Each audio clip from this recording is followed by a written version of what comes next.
आशुतोष शशांक शेखर चंद्रमौलि चिदंबरा कोटि कोटि प्रणाम शंभो कोटि नमन दिगंबरा। श्री शिवाय नमस्तुभ्यम। भगवान भोलेनाथ और माता पार्वती कृपा आप पर और आपके परिवार पर सदैव बनी रहे। आज आप सुनेंगे सोमवार व्रत की कथा। वीडियो पसंद आए तो लाइक कीजिएगा और चैनल में अभी नए हैं तो प्लीज चैनल को सब्सक्राइब कीजिएगा और कमेंट में हर हर महादेव लिखिएगा। आइए शुरू करते हैं सोमवार व्रत कथा। एक साहूकार बहुत अमीर था। उसके पास धन की कोई कमी नहीं थी। साहूकार के पास सभी सुख और ऐश्वर्य के साधन थे, किंतु उसको एक ही दुख था, उसके कोई औलाद नहीं थी। दिन रात वह इसी चिंता में लगा रहता। वह पुत्र पाने के लिए हर सोमवार को भगवान चंद्रदेव व शिव जी की पूजा करता था एवं व्रत रखता था। साहूकार की भोलेनाथ के प्रति ऐसी भक्ति को देखकर एक बार माँ पार्वती जी ने शिव जी से कहा कि हे नाथ, ये साहूकार आपका अनन्य भक्त है और सदैव ही आपका व्रत और पूजा भक्ति भाव से किया करता है। आप कृपा करके इसकी मनोकामना को पूर्ण कर दे। पार्वती जी के ऐसे वचन को सुनकर भोलेनाथ ने माँ गौरी से कहा कि पार्वती, यह संसार एक कर्म क्षेत्र है। यहाँ जो भी जैसा कार्य करेगा उसे वैसा ही फल मिलता है, अर्थात जैसे कार्य मनुष्य करता है वैसा ही परिणाम भोगता है। किंतु माता पार्वती आग्रह पूर्वक बोली कि हे महादेव, यह आपका अनन्य भक्त है, यदि इसको कोई भी दुख है तो आपको इसे अवश्य दूर करना चाहिए। यदि आप अपने भक्तों की मनोकामनाएं पूर्ण नहीं करेंगे तो क्यों मनुष्य आपकी भक्ति और सेवा करेंगे। पार्वती जी के इस आग्रह को सुनकर शिव जी ने कहा कि हे शिवे, इस साहूकार के कोई पुत्र नहीं है, इसी कारण से यह दिन रात चिंतित रहता है। इसके भाग्य में संतान न होने पर भी मैं इसे पुत्र की प्राप्ति के लिए वरदान देता हूँ, किंतु इसका पुत्र केवल 12 वर्ष तक ही जीवित रह सकता है, इसके बाद वह मर जाएगा। इससे अधिक मैं इस साहूकार के लिए कुछ नहीं कर सकता। ये सब बातें साहूकार सुन रहा था। उसे ये सारी बातें सुनकर न तो कोई खुशी हुई और न ही कोई दुख हुआ। पूर्ववत शिव की पूजा व व्रत करता रहा। कुछ समय पश्चात साहूकार की पत्नी गर्भवती हो गई और 10वें महीने उसके एक सुंदरी पुत्र को जन्म दिया। साहूकार के घर में बहुत ही खुशियां मनाई गई, किंतु साहूकार ने अपने पुत्र को 12 वर्ष की उम्र जानकर कोई खुशी प्रकट नहीं की। इस संबंध में किसी को भी भेद नहीं बताया। वह बालक धीरे धीरे बड़ा होने लगा। वह बालक 11 वर्ष का हो गया तो बालक की माता ने साहूकार से उसके विवाह के लिए कहा, किंतु साहूकार ने कहा कि मैं इसे काशी जी पढ़ने भेजूंगा। साहूकार ने अपने साले को बुलाकर कहा कि तुम इस बालक को काशी पढ़ाने ले जाओ और इसे विधिवत शिक्षा ग्रहण कराओ। साहूकार ने उसको बहुत सा धन देकर कहा कि रास्ते में जहाँ कहीं भी ठहरो वहाँ यज्ञ और ब्राह्मणों को भोजन कराते जाना। इस प्रकार वह दोनों मामा भांजे रास्ते में यज्ञ करते, दान देते और ब्राह्मणों को भोजन कराते जा रहे थे। रास्ते में एक शहर पड़ा। उस शहर में राजा की कन्या का विवाह था।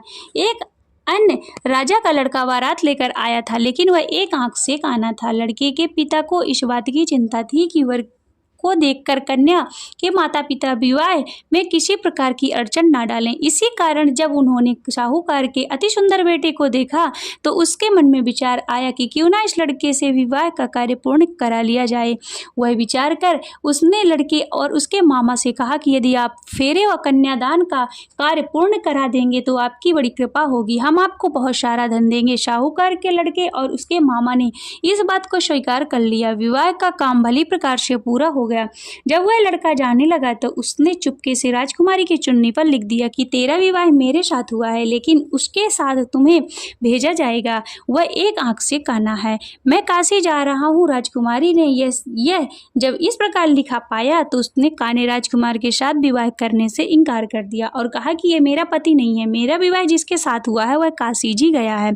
राजकुमारी के पिता ने जब यह सुना तो उसने अपनी कन्या को विदा करने से इनकार कर दिया। बारात वापस चली गई। उधर साहूकार का लड़का और उसका मामा काशी जी पहुंचे, जहां लड़के ने पढ़ना शुरू किया तथा अपने अतिरिक्त समय मामा भांजा यज्ञ दान आदि में व्यतीत करने लगे। इस प्रकार महीने बीत गए। जब लड़का 12 साल का हुआ तो उस दिन लड़के के मामा ने यज्ञ का आयोजन कर रखा था। अचानक ही लड़के की तबीयत खराब हो गई। लड़के के मामा ने कहा कि अंदर जाकर सो जाओ। लड़का अंदर जाकर सो गया। थोड़ी देर पश्चात लड़का मर गया। जब लड़के के मामा ने देखा कि वह मर गया तो बहुत दुखी हुआ और उसने सोचा कि पहले मैं यज्ञ को पूरा कर लूं, तब तक कुछ बाद में कुछ सोचूंगा। लड़के के मामा ने यज्ञ पूरा किया, फिर रोना प्रारंभ कर दिया। वह बहुत जोर जोर से रो रहा था। संयोगवश शिवजी और पार्वती उधर से जा रहे थे। पार्वती जी ने भगवान भोलेनाथ से कहा कि हे नाथ, कोई दुखी व्यक्ति रो रहा है, उसके कष्टों को दूर कर दो। जब शिवजी और पार्वती जी वहां पहुंचे तो उन्होंने देखा कि वह एक लड़का मरा हुआ है। तब पार्वती ने देखते ही लड़के को पहचान लिया और पार्वती जी ने लड़के के मरने का कारण पूछा तो भोलेनाथ ने बताया कि हे गौरी, इस लड़के की आयु इतनी ही थी, ये अपनी आयु पूरी कर चुका है। तब पार्वती जी ने विनम्रता पूर्वक कहा कि महाराज, कृपा करके आप इस लड़के को जीवित कर दीजिए, नहीं तो इसके माता पिता इसके वियोग में तड़प तड़प कर अपनी प्राण को त्याग देंगे। माता पार्वती की बात सुनकर शिवजी ने लड़के को पुनः जीवित कर दिया। शिवजी की कृपा से लड़का जीवित हो गया। शिव शंकर व पार्वती जी धाम को चले गए। शिक्षा पूरी होने पर लड़का और उसका मामा पहले से की तरह यज्ञ करते हुए ब्राह्मणों को भोजन तथा दक्षिणा देते हुए अपने घर की ओर चल दिए। रास्ते में दोनों उसी शहर में आए जहां पर उस लड़के की शादी हुई थी। वहां पहुंचकर दोनों ने यज्ञ करना प्रारंभ कर दिया शुरू किया। जब वे दोनों यज्ञ कर रहे थे तो उस लड़के के ससुर यानी वहां के राजा ने, जो इधर के से घोड़े पर बैठकर अपने सेवकों के साथ जा रहे थे, उसने लड़के को पहचान लिया। राजा ने महल में ले जाकर दोनों की खूब सेवा की। कुछ समय के बाद राजा में महल रहने के बाद लड़के ने राजा से आज्ञा ली और राजा अपनी लड़की को लड़के के साथ विदा किया। साथ में बहुत सा धन और एवं दास दासियां भी भेजा। जब वे अपने शहर में आए तो लड़के के मामा ने कहा, पहले ही तुम्हारे माता पिता को तुम्हारी आने की खबर सुनाता हूँ, तब तक तुम पत्नी सहित यहाँ आराम करो। ऐसा कहकर लड़के के मामा साहूकार को अपनी पुत्र के आने की खबर देने चला गया। घर आकर उसने देखा कि उसके बहन और बहनोई छत पर बैठे हुए थे। उन्होंने यह प्रण कर रखा था कि यदि उनका बेटा जीवित लौटकर नहीं आएगा तो छत से नीचे नहीं उतरेंगे, छत से कूदकर अपने प्राणों को त्याग देंगे। लड़के के मामा ने यह समाचार उन्हें सुनाया और उनका लड़का जीवित लौट आया। यह उन्हें विश्वास नहीं हुआ। तब लड़के के मामा ने शपथ खाकर कहा कि आपका पुत्र अपनी पत्नी और बहुत सा धन और दास दासियां सहित घर आया है।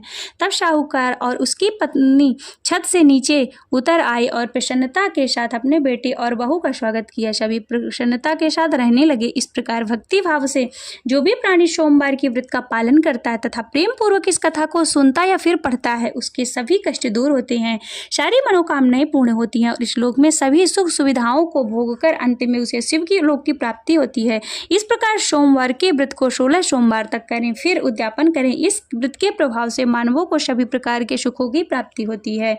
इस व्रत के बारे में कहा गया है कि ग्रहणादि में जप, ध्यान, हवन, उपासना, दान आदि सत्कार करने से जो फल मिलता है वही फल सोमवार के व्रत से मिलता है। श्रावण में केदारनाथ व ब्रह्मा कमल से पूजन, दर्शन, अर्चन तथा केदार क्षेत्र में निवास का विशेष महत्व है। इसे भगवान शंकर की प्रसन्नता और शिव की कृपा प्राप्त होती है। श्री शिवाय नमस्तुभ्यम। श्री शिव चालीसा। जय गणेश गिरिजा शुभम मंगल मूल सुजान, कहते अयोध्या दास तुम दियो भय वरदान। जय गिरिजापति दीन दयाला, सदा करत संतन प्रतिपाला। भाल चंद्रमा शोहत के कानन, कुंडल नाग फनी के अंग गौर शिर गंगे बहाए। मुंड माल तन छारी लगाए, वस्त्र खाल वाघांबर सोहे। छवि को देखे नाग मुनि मोहे, मैन मातु को हवे दुलारी। वाम अंग सोहत छवि न्यारी, कर त्रिशूल सोहत छवि भारी। करत सदा शत्रु क्षयकारी, नंदी गणेश सोहित कैसे। सागर मध्य कमल है जैसे, कार्तिक श्याम और गणराओ। यह छवि को गई जाति न काओ। देवन जब वहीं जाए पुकारा, तब वहीं दुख प्रभु आप निवारा। कियो उपद्र के तार की भारी, देवन सब मिल तुम्हें जुआरी। तुरत सड़ा जन आप पटायो, लौनी में महेश महामारी गिरायो, आप जलंधर असुर संहारा, सुयश तुम्हारी विधि से संसारा। तो त्रिपुरासुर संयुद्ध मचाई, सब ही कृपा कर लीनी बचाई। किया तब ही भागीरथी भारी, पूर्व प्रतिज्ञाता सुपुरारी। दानी निमह तुम्हें सब को नाही, सेवक स्तुति करहु सदाही। वेद मोह महिमा तव गाई, अकथे अनादि वेद नहीं पाई। प्रकटे उदधि मथन कृते ज्वाला, जर त्रिशुरासुर भय बिहाला। कीन्ही दया तह करी सहाय, नीलकंठ तव नाम कहाय। पूजन रामचंद्र जब कीन्हा, जेत कलंक विभीषण दीन्हा। सहज कमल में हो रही धारी, कीन परीक्षा तव ही पुरारी। एक कमल प्रभु राख्यो, गोए कमल नयन पूजन जहाँ सोई। कठिन भक्ति देखे प्रभु शंकर, भय प्रसन्न दिए एक छितिवर। जय जय अनंत अविनाशी, करति सदा कृपा सबके घटवासी। दुष्ट सकल नित्य मोहि सतावे, भ्रमत रहे मोहि चैन न आवे। त्राहि त्राहि मैं नाथ पुकारो, यही अवसर मोहि आने उबारो। ले त्रिशूल शत्रुन को मारो, संकट ते मोहि आने उबारो।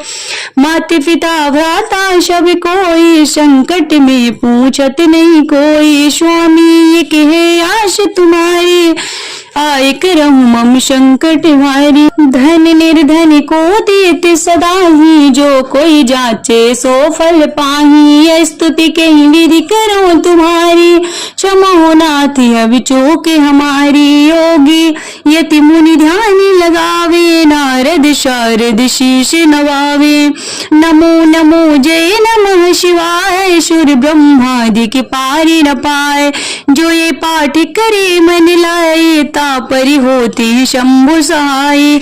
रनिया जो कोई हो अधिकारी, पाठ करे सो पावन निहारी। पुत्रहीन इच्छा कर जोई, निश्चय शिव प्रसाद तई होई। पंडित त्रयोदशी को लावे, ध्यान पूर्वक होम लगावे।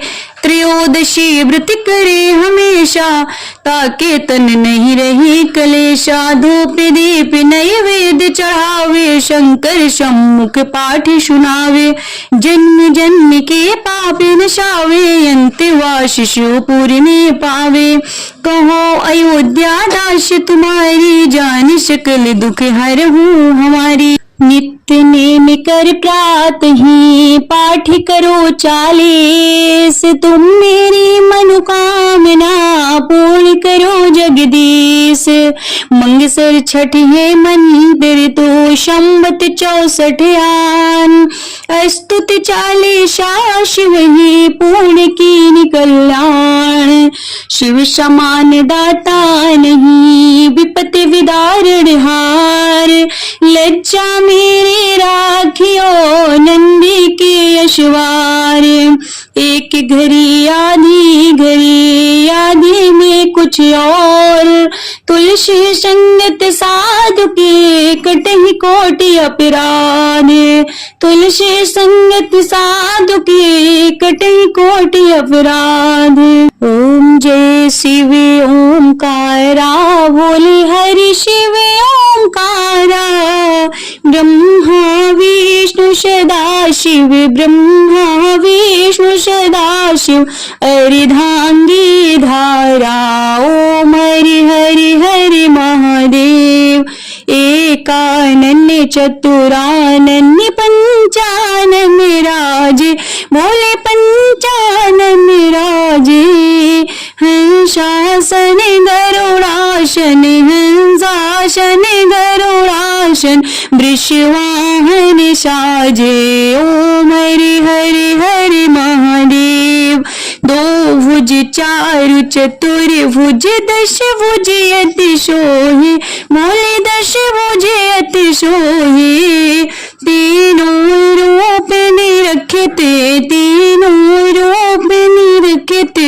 त्रिभुवन जन मोहे, ओम हरि हरि हरि महादेव। यक्षमाला वनमाला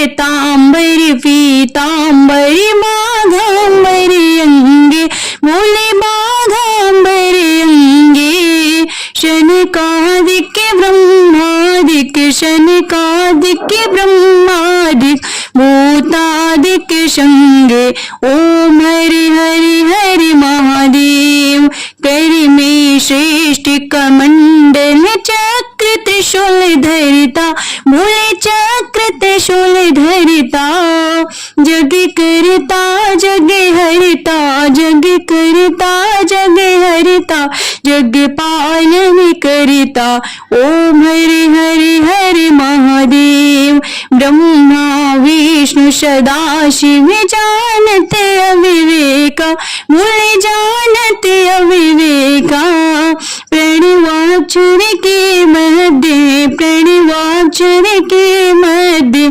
ये तीनों एका ओम हरि हरि हरि महादेव काशी में विश्वनाथ विराजते नंदे ब्रह्मचारी बोले नंदे ब्रह्मचारी नित्य उठ भोग लगावत नित्य उठ भोग लगावत महिमायति भारी ओम हरि हरि हरि महादेव त्रिगुण शिव जी की आरती जो कोई नर गावे बोले जो कोई नर गावे कहते शिवानंद स्वामी भजति हरि हरि स्वामी मन वांछित फल पावे ओम हरि हरि हरि महादेव जय शिव ओंकारा भोले हरि शिव ओंकारा ब्रह्मा विष्णु सदाशिव ब्रह्मा विष्णु सदाशिव अर्धांगी धारा ओम हरि हरि हरि महादेव ओम हरि हरि हरि महादेव ओम हरि हरि हरि महादेव नमः पार्वती पते हर हर महादेव।